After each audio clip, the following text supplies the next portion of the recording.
জগতে গুরু হবে কারা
হবে কারা। দয়াল গুরুর কি গুরুত্ব আছে খুলে বলো সবার কাছে। কি জিনিস করিয়া হাসিল গুরু হইল তারা। গুরু শব্দের অর্থ কিবা কিবা ভেদমা দেনা। গুরু ধরলে ফল হবে কি, না ধরলে কি হবো তোমরা। আমাদের কিছু আছে, কিছু আছে।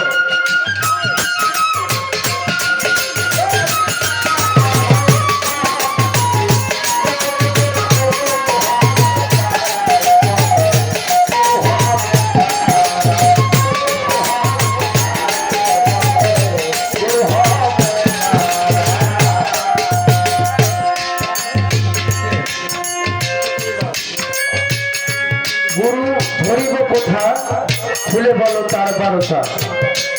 কি জিনিস করিলে হাসিল শিষ্য হব মোরা।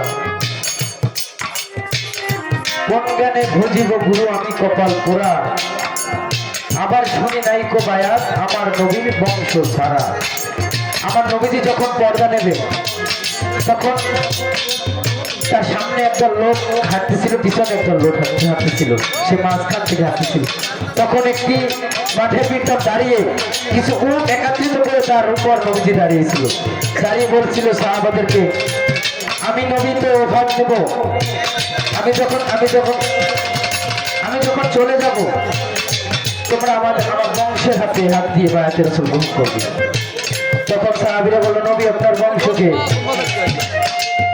তখন আমার নবী মালা আলী মুশকিল কোশামা ফাতেমাতুল জোহর ইমাম হাসান ইমাম হোসেন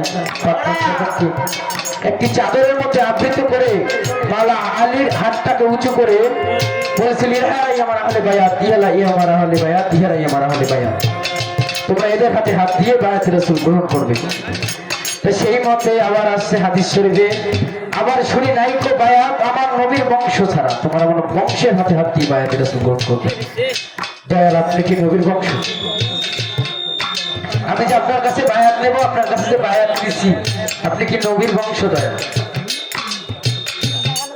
এই জায়গা থেকে আমার এই গানটা রইল।